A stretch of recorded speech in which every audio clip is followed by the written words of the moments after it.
क्या आपको पता है कि आदित्य और काशवी करने वाले हैं शादी? जी हाँ, काशवी ने खुद आदित्य को प्रपोज किया है कि प्लीज़ मुझसे शादी कर लो, मैं तुमसे शादी करना चाहती हूँ। अब आप लोगों के मन में आ रहा होगा कि काशवी ने आदित्य को ऐसा क्यों बोला, वो तो अर्जुन से प्यार करती है, क्या उसके इरादे बदल गए, क्या उसकी फीलिंग्स खत्म हो गई? नहीं गाइस, ऐसा कुछ भी नहीं हुआ, आज भी काशवी अर्जुन से ही प्यार करती है।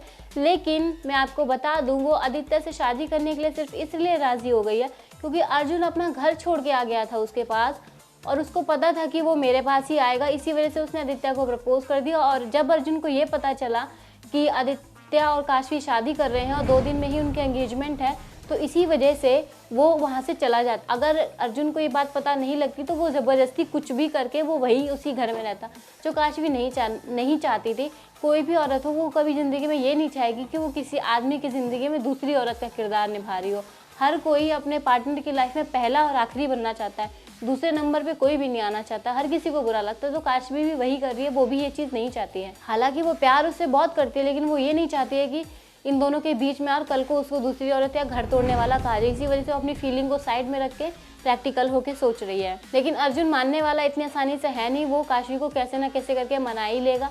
और तो और वो आदित्य और काशवी की एंगेजमेंट भी तोड़वाने वाला है। अब यहाँ पे महिमा देखना क्या करेगी। महिमा को पता चल गया है कि अब इन दोनों की सगाई होने वाली है, शादी करने वाले, वो बिल्कुल टेंशन फ्री हो जाएगी। लेकिन जो करुण है, वो महिमा और अर्जुन को बांधे रखने की एक डोर है। तो कम से कम तुम कुछ नहीं कर सकते हो, उसका ख्याल मत रखो। 5 साल का तुम्हारा बच्चा है, तुम्हें उसका ख्याल तो रखना चाहिए ना। ठीक है, उसने जन्म दिया है, लेकिन पाला तो तुमने है ना, शुरू से रहे तो तुम्हारे पास ही रहे। माँ वो तुम्हें कहता है, तुम भी तो उसकी माँ, उसका ख्याल नहीं रखती। वो आज उसको बुखार चढ़ा हुआ है और उसको 103 बुखार है, इतना ज़्यादा कि वो उठ भी नहीं पा रहा है, फिर भी उसको दवाई की ओवरडोज दे दी कि ये पी लेगा तो सोता रहेगा शाम तक, मैं शॉपिंग कर पाऊंगी, फंक्शन अटेंड कर पाऊंगी, ब्ला ब्ला एंड ऑल। मतलब उसको ये सारी चीज़ें ज़्यादा इंपॉर्टेंट है। खुद नहीं ध्यान रखते तो किसी और को बता दो, कम से कम वो उसको सही तरीके से डॉक्टर के पास ले जाएगा, उसका इलाज करा देगा।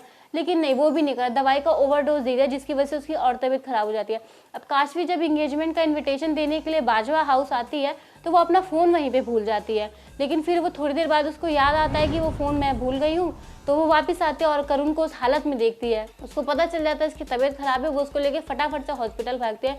तो वहाँ पे डॉक्टर बताते हैं कि इनको दवाई की ओवरडोज दी गई है। एंड आई रियली विश कि वहीं पे जो है कुछ भी हो जाए, ऐसा कुछ भी लॉजिक लगे या फिर कुछ भी करके डीएनए टेस्ट हो जाए, जिससे ये पता चल जाए कि करुण किसी और का नहीं, काशवी का ही बेटा है। और काशवी के जो इतने टाइम से स्पेशल मोमेंट्स थे अपने बच्चे के साथ बिताने के, जिस बच्चे को वो ढूंढ रही है, वो उसको मिल जाए और महिमा का सारा सच सबके सामने आ जाए। महिमा कैसी औरत है, अगर जो भी ये चाहते देखता है सबको पता होगा। धोखे से उसने शादी करी, जुआ खेलती है, अपने बच्चे का ध्यान नहीं रखती है, ना कभी अर्जुन का उसने ध्यान रखा, उसके बाद भी जस्ट बिकॉज करुण की वजह से वो उसको टॉलरेट कर रहा है। यहाँ पे मैं एक चीज़ कहना चाहूँगी आप लोगों को कि प्लीज़ अपने बारे में सोचा करें। अगर बच्चे को भी अच्छी लाइफ देनी है ना, तो थोड़े टाइम के लिए उसको भी दुख झेलना पड़ेगा। दुख हर किसी की ज़िंदगी में आता है, चाहे वो बड़ा हो बच्चा हो, उसे कोई फ़र्क नहीं पड़ता। अगर थोड़े टाइम की प्रॉब्लम दे के अगर तुम बच्चे का जीवन अच्छा कर सकते हो ना, तो वो थोड़े टाइम का दुख बेहतर है। थोड़ा थोड़ा करके ज़िंदगी भर तड़पाने से अच्छा थोड़ा सा एक बार दुख दे दो उसको, लेकिन कम से कम उसका भविष्य अच्छा हो जाएगा। और अर्जुन बिल्कुल यही कर रहा है, वो सही कर रहा है कि उसने छोड़ दिया। अगर हाँ उस टाइम पे करुण को थोड़ी प्रॉब्लम हो रही है, लेकिन बाद में सब कुछ सही हो जाएगा। तो गाइज, आप क्या चाहते हो, जो अर्जुन कर रहा है वो बिल्कुल सही है या नहीं है? आप अपनी राय कमेंट सेक्शन में हमें ज़रूर बताइएगा। और वीडियो पसंद आई तो please like, share and subscribe. Thank you so much for watching. See you in next video.